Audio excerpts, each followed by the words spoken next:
views expressed on this program are those of the hosts, guests, and callers, and are not necessarily those of this station, its management, or other advertisers. You're listening to Transformation Talk Radio.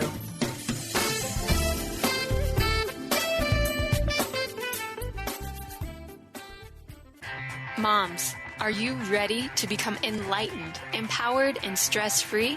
Well, get ready because you are about to tune into Vibrant, Powerful Moms, helping everyday women create an extraordinary life with Debbie Pokornik. Each week, Debbie discusses topics to help you become self-aware, inspired, and on track to create the life you crave. It's time to stop settling and start thriving. And it all begins now on Transformation Talk Radio.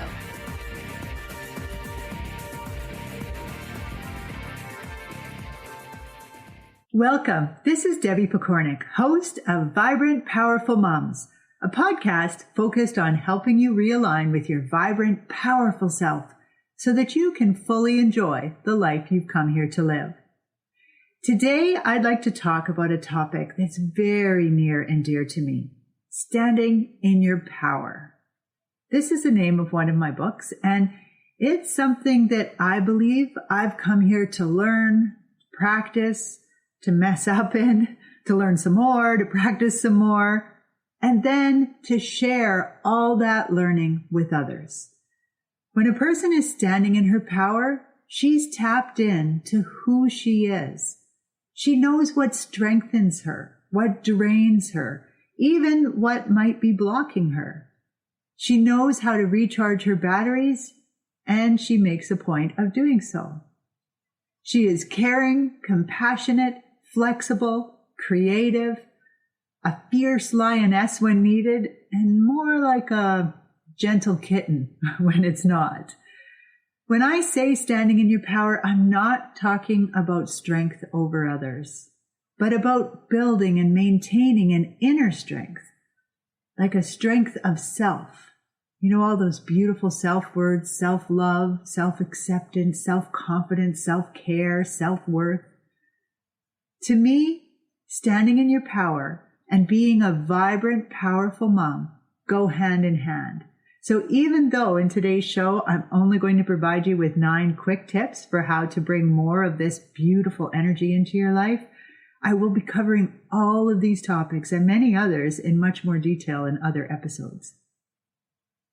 Standing in your power is a lifelong practice, which involves awakening to your true self and then figuring out how to become that best version of you so that you can really shine yourself out into the world.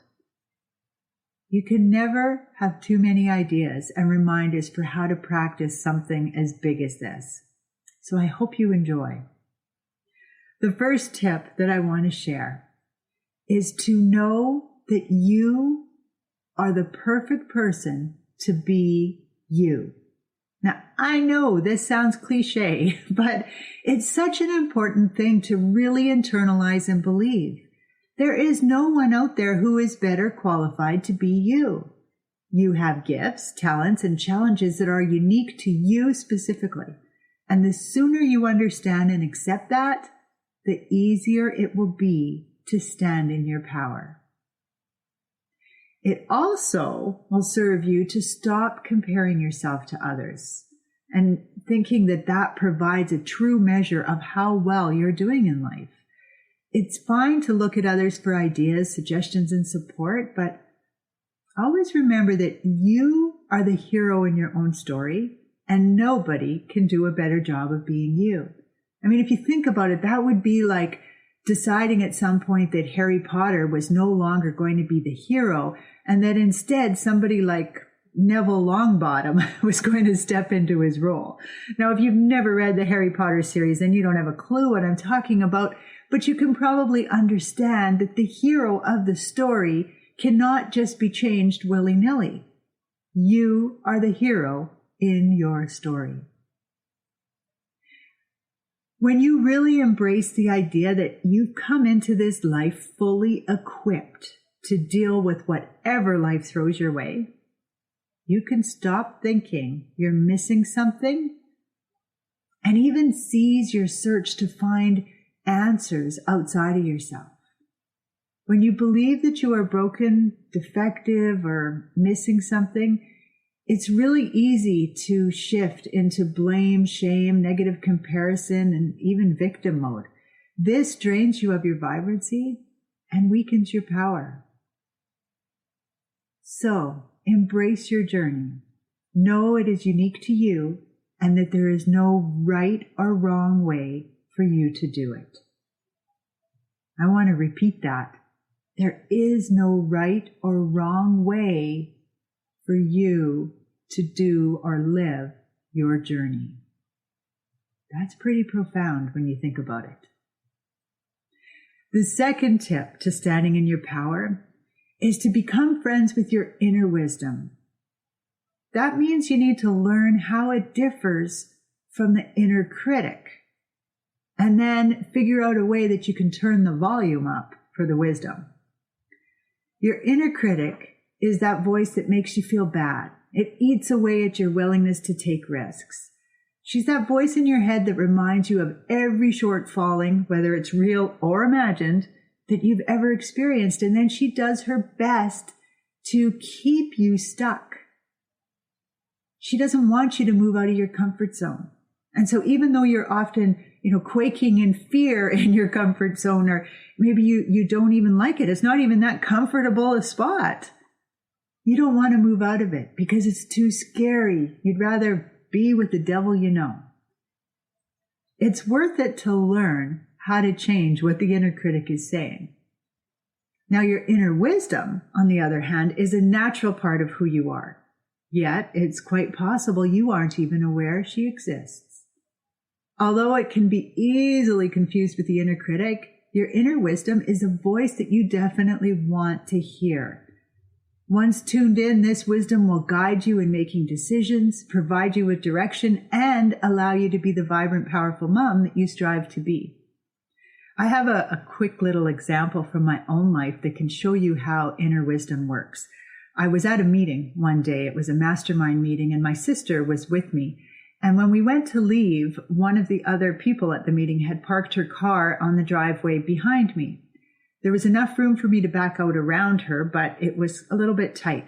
So my sister and I were talking, plus we were both turned around looking behind us to make sure I didn't hit our friend's car, when all of a sudden I felt, rather than heard, the idea that I should look in front.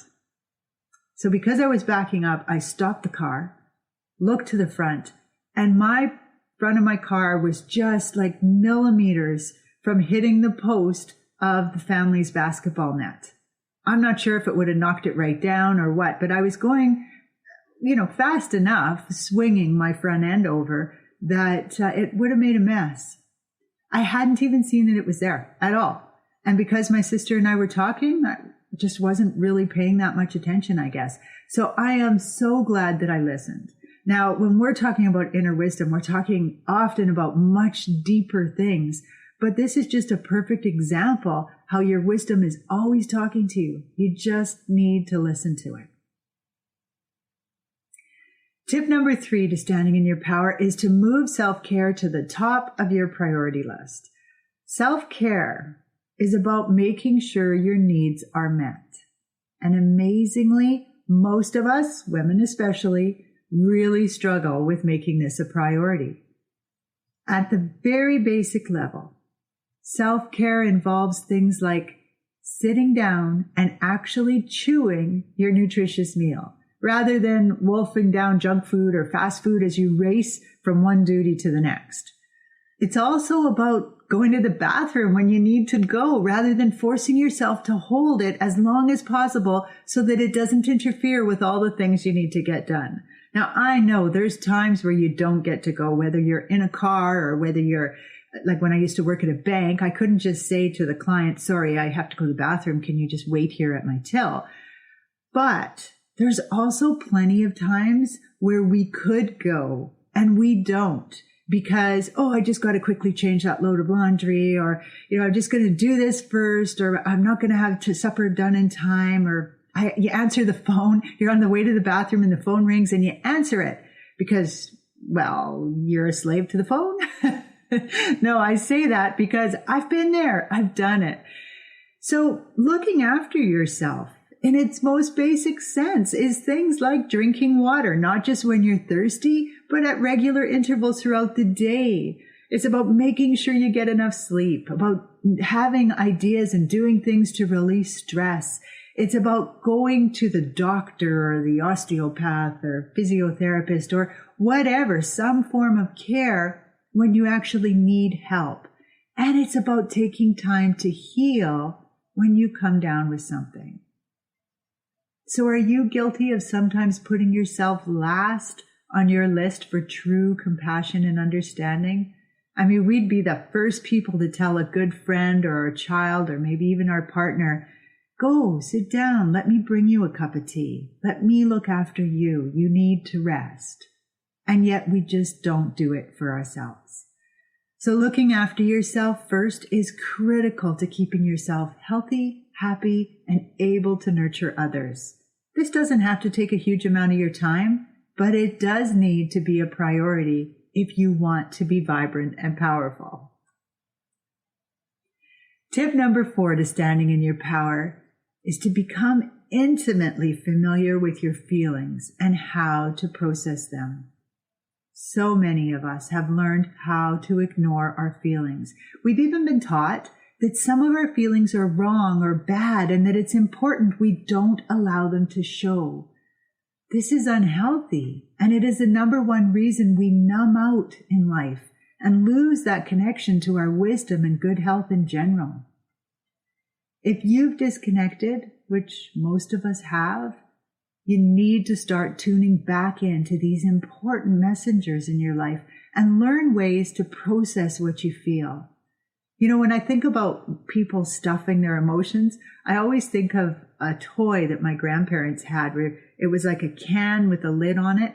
And when you'd undo the lid, there was a snake that was made out of metal and cloth, and it was coiled up and pushed into that can. So you'd open it and it would just push out everywhere. And that's really what feelings are like, except for you don't know how they're going to come out. They can come out in health issues. They can come out in relationship breakdown. There's just so many ways that they can. And you know, what's really interesting is the way women process emotions is actually just starting to be recognized as different than how men do it. So it's quite likely you haven't been taught how to process your emotions. So if you want to stand in your power and live life to its fullest, it is imperative you tune in and learn how to release your feelings in ways that aren't going to turn everyone else off and have them not talking to you for weeks at a time. Tip number 5 to standing in your power: learn the difference between your ego and your higher self. Becoming aware of the differences between these two main parts of who you are is key to living the life you crave. Your ego is the human side of you, so it feels, it fears a lot. But it's also what makes you an individual. So you don't want to disconnect from your ego. You don't want to figure out a way to shut it right down. But you do want to learn how to work with it, how to control it, so to speak. Now, the higher self is your spiritual side. And I'm not talking about religion or church or anything like that.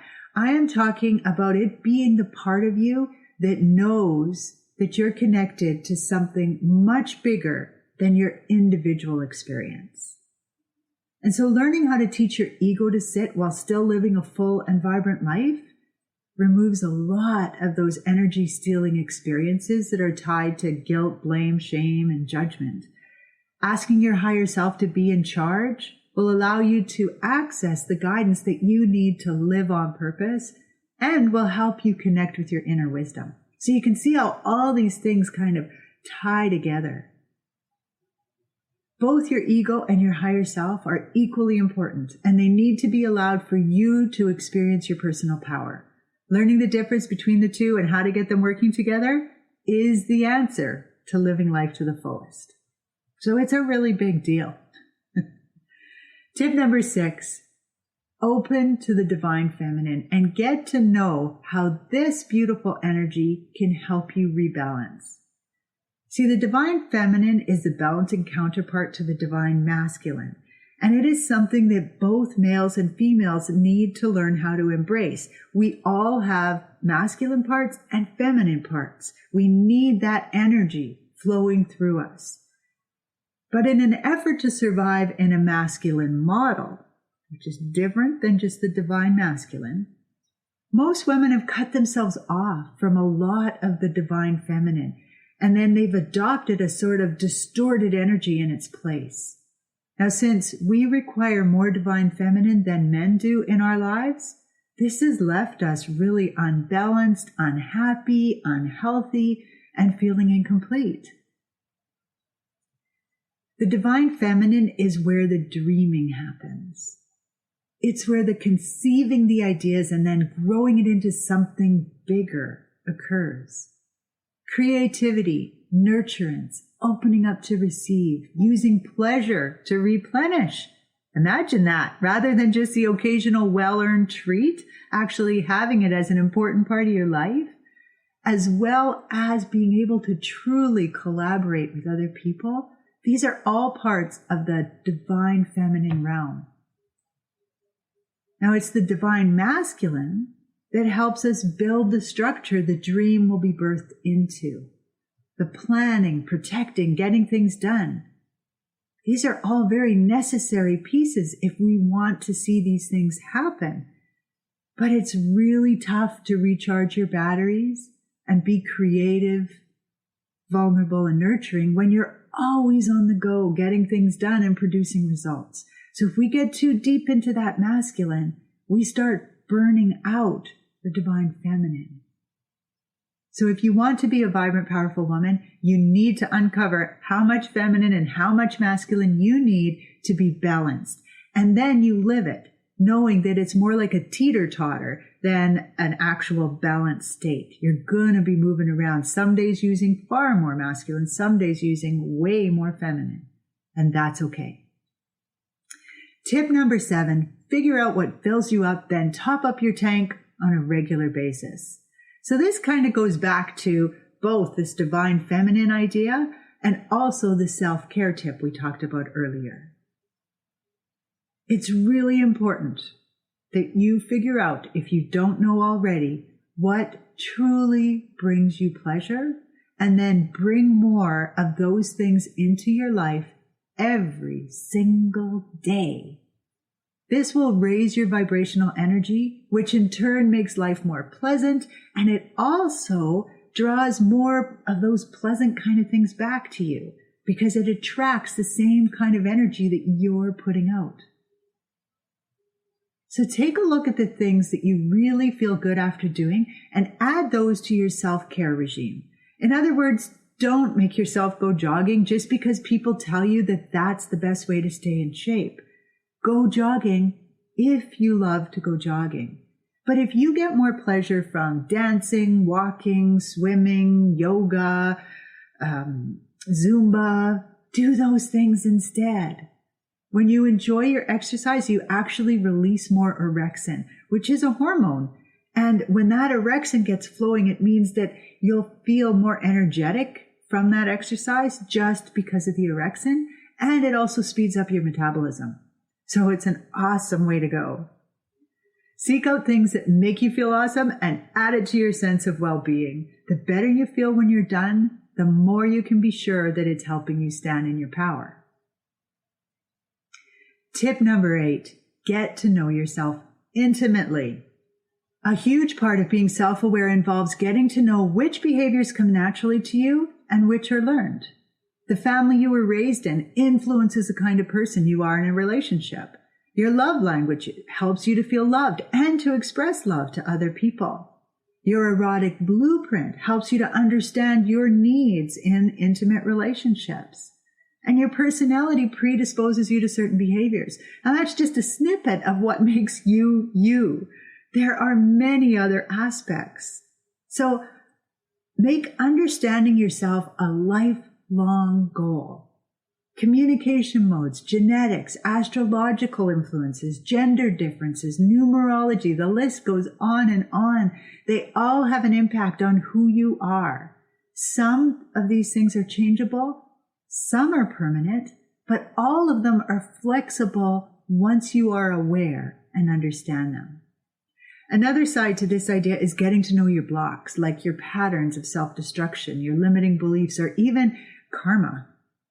Knowing how the learning cycle affects you, understanding your parenting pack, and uncovering trauma that you might be carrying around with you on a cellular level are all things worth exploring.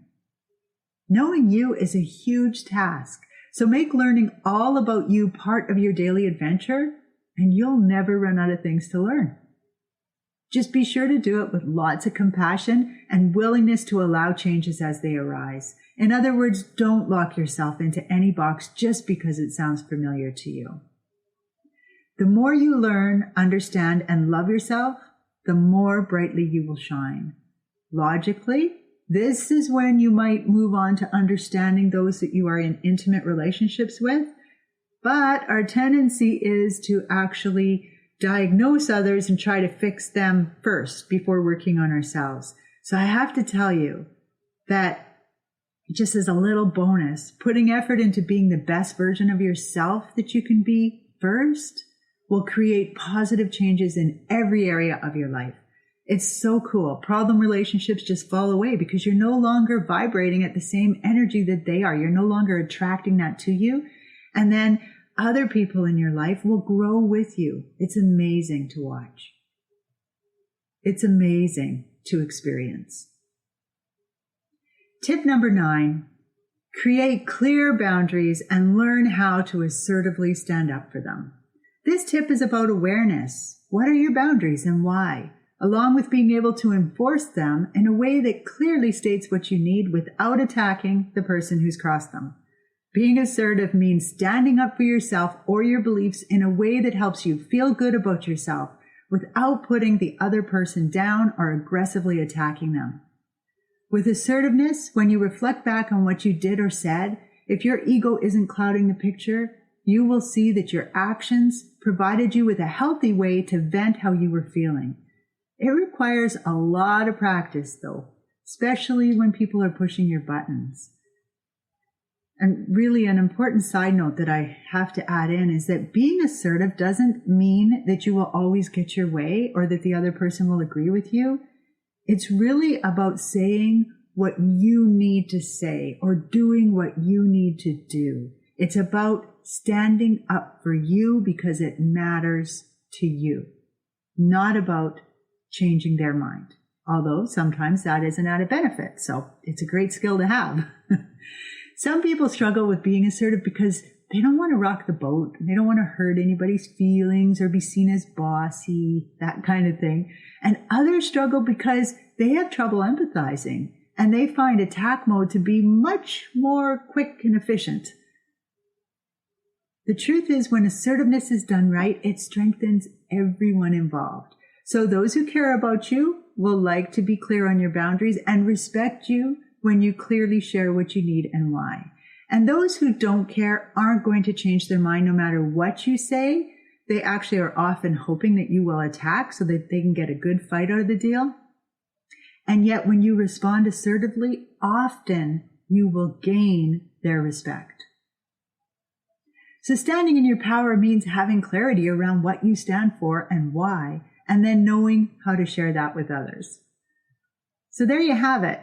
9 tips for standing in your power and tapping into your own personal vibrancy. There's plenty more on all these topics and more that I will continue to share on this show. But for today, I'm afraid our time is up.